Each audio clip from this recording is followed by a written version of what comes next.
नमस्कार, आपका इस नए वीडियो में बहुत बहुत स्वागत है। तो इस वीडियो में आज हम सूर्य देवता की कहानी को बताने जा रहे हैं। सूर्य मंत्र ओम घ्री सूर्याय नमः और एक दूसरा भी मंत्र है ओम श्री सूर्य देवाय नमः। रविवार सूर्यदेव व्रत कथा। एक बुढ़िया माई थी। उनका एक बहुत ही सरल सा नियम था कि प्रति रविवार को सवेरे ही स्नान आदि कर पड़ोसन की गाय के गोबर से घर को लीप कर फिर भोजन तैयार कर भगवान को भोग लगा स्वयं भोजन करती थी। ऐसा व्रत करने से उसका घर धन धान एवं आनंद से पूर्ण था। इस तरह कुछ दिन बीत जाने पर उसकी पड़ोसन ने विचार करने लगी कि यह वृद्धा सर्वदा मेरी गौ का गोबर ले जाती है, इसलिए वह अपनी गाय को घर के भीतर बांधने लगी। बुढ़िया को गोबर न मिलने से रविवार के दिन वह अपने घर को न लीप सकी, इसलिए उसने न भोजन बनाया और न भगवान को भोग लगाया तथा स्वयं भी उसने भोजन नहीं किया। इस प्रकार उसने निराहार व्रत किया। रात को सो गई, वह भूखी सो गई। रात में भगवान ने उसे स्वप्न में दर्शन दिए और भोजन न बनाने तथा भोग न लगाने का कारण पूछा। बुढ़िया माई ने कहा, आज मुझे घर लीपने के लिए गाय का गोबर नहीं मिला, उससे हमारा घर शुद्ध नहीं हुआ, जिससे मैं खाना भी नहीं बना पाई और नहीं आपको भोग लगा पाई। तब भगवान ने कहा, माता, हम तुमको ऐसी गाय देते हैं जिससे सभी इच्छाएं पूर्ण होती है, क्योंकि तुम हमेशा रविवार को गाय के गोबर से घर लीपकर भोजन बनाकर मुझे भोग लगाकर खुद भोजन करती हो। इससे मैं खुश होकर तुमको वह वरदान देता हूँ तथा अंत समय में मोक्ष देता हूँ। स्वप्न में ऐसा वरदान देकर भगवान अंतर्ध्यान हो गए और जब वृद्धा की आँख खुली तो वह देखती है कि आंगन में एक अति सुंदर गाय और गाय का बछड़ा है। वह गाय और बछड़े को देखकर अत्यंत प्रसन्न हुई और उनको घर के बाहर बांध दिया, वही खाने का चारा डाल दिया। जब उसकी पड़ोसन ने बुढ़िया के घर के बाहर एक अति सुंदर गाय और बछड़े को देखा तो द्वेष के कारण उसका हृदय जल उठा तथा उसने देखा कि गाय ने सोने का गोबर किया है, तो वह उस गाय का गोबर ले गई और अपनी गाय का गोबर वही छोड़ दी। पड़ोसन नित्य प्रति ऐसा ही करती रही और सीधी सादी बुढ़िया को इसकी खबर नहीं होने दी। तब सर्वव्यापी ईश्वर ने सोचा कि चालाक पड़ोसन के कर्म से बुढ़िया ठगी जा रही है।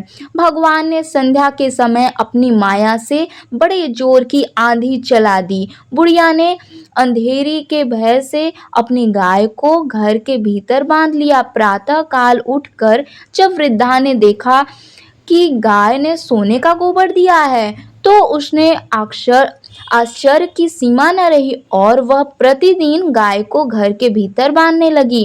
उधर पड़ोसन ने देखा कि बुढ़िया गऊ को घर के भीतर बांधने लगी है और उसका सोने का गोबर उठाने का दावा नहीं चला, तो वह ईर्ष्या से जल उठी और कुछ उपाय न देख उसने उस देश के राजा की सभा में जाकर कहा, महाराज, मेरे पड़ोसन में एक वृद्धा के पास ऐसी गाय है जो आप जैसे राजाओं के ही योग्य है। वह गाय रोज सोने का गोबर देती है, आप उस सोने से प्रजा का पालन कीजिए। वह वृद्धा इतने सोने का क्या करेगी? राजा ने यह बात सुन अपने दूतों को वृद्धा के घर से गाय लाने की आज्ञा दी।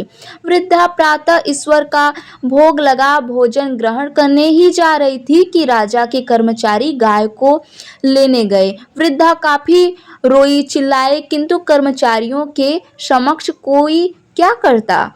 उस दिन वृद्धा गाय के वियोग में भोजन न खा सकी और रात भर रो रो कर ईश्वर से गाय को पुनः पाने के लिए प्रार्थना करती रही।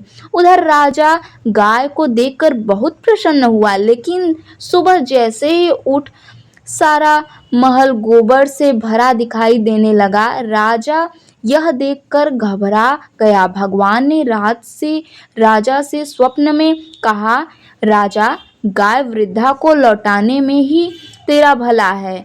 उसके रविवार के व्रत से संपन्न होकर मैंने उसे गाय दी थी। प्रातः होते ही राजा ने वृद्धा को बुलाकर बहुत से धन के साथ सम्मान सहित गाय व बछड़ा लौटा दिए।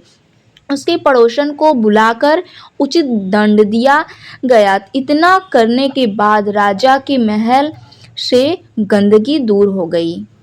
उसी दिन राजा ने नगरवासियों को आदेश दिया कि राज्य की तथा अपनी समस्त मनोकामना की पूर्ति के लिए रविवार को व्रत करो। व्रत करने से नगर के लोग सुखी जीवन व्यतीत करने लगे। कोई भी बीमारी तथा प्रकृति का प्रकोप उस नगर पर नहीं होता था। सारी प्रजा सुखी से रहने लगी। ओम श्री सूर्य देवाय नमः। हनुमान जी की कहानी। बाल हनुमान ने सूर्य को एक चमकीले लाल फल के रूप में देखकर उसे खाने के लिए निगल लिया था, क्योंकि वे अपनी अद्भुत भूख को शांत करना चाहते थे और उन्हें यह पता नहीं था कि वह एक फल नहीं बल्कि सूर्य देवता हैं। बचपन में हनुमान जी ने सूर्य के तेजमय लाल रंग को देखकर उसे एक स्वादिष्ट फल समझा था। सूर्य देव के सामने हनुमान चालीसा पढ़ने से सूर्य देव और हनुमान जी दोनों की कृपा मिलती है। और सूर्य देव को जल देते समय ओम घ्री सूर्य देवाय नमः बोलना चाहिए तथा ओम सूर्याय नमः भी बोल सकते हैं, ओम आदित्याय नमः भी बोल सकते हैं, ओम घ्री आदित्याय नमः भी बोल सकते हैं। जल चढ़ाते समय मुख पूर्व दिशा में हो और सूर्य की ओर मुख करके जल अर्पित करें। ब्रह्म मुहूर्त में स्नान करके उगते हुए सूर्य को जल चढ़ाना विशेष फलदायी होता है। जल में रोली, लाल चंदन, फूल और चावल डालकर सूर्य देव को अर्घ्य दें। एक ब्राह्मण रोज सुबह उठकर सूर्य देव को जल देता था। उससे सूर्य देवता प्रसन्न होकर बोले कि मांगो ब्राह्मण, जो वर मांगना है, इच्छा मांगना है, उसे पूरा कर दूंगा। ब्राह्मण डर गया, सोचा ये पीपल का पेड़ में भूत रहता और भूत बोल रहा है।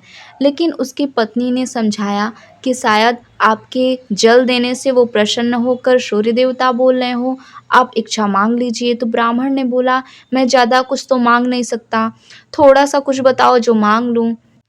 तो ब्राह्मण की पत्नी ने बोला, आप सूर्य देवता से सोने का महल, सोने का पालना और अपने नाती पोते को खिलाते हुए देखना चाहते हैं।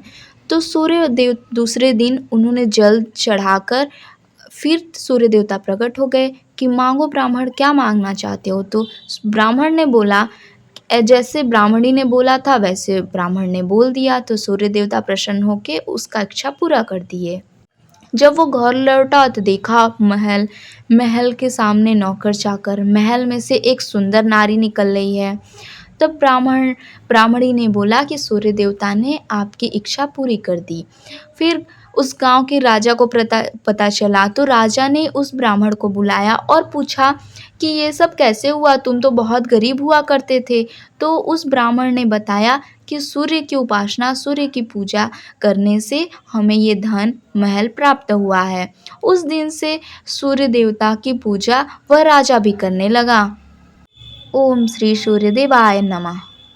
सूर्य देवता के पिता का नाम महर्षि कश्यप और उनकी माता का नाम अदिति था। भगवान सूर्य का विवाह विश्वकर्मा की पुत्री संज्ञा से हुआ।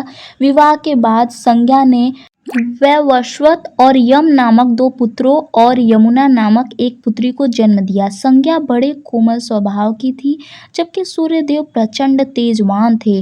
भगवान सूर्य की पत्नी का नाम छाया, पुत्र शनि, दूसरी पत्नी का नाम संध्या, पुत्र यमराज और पुत्री यमुना है। सूर्य देवता की 2 पत्नियां थी, संज्ञा और छाया। जय श्री सूर्य देव।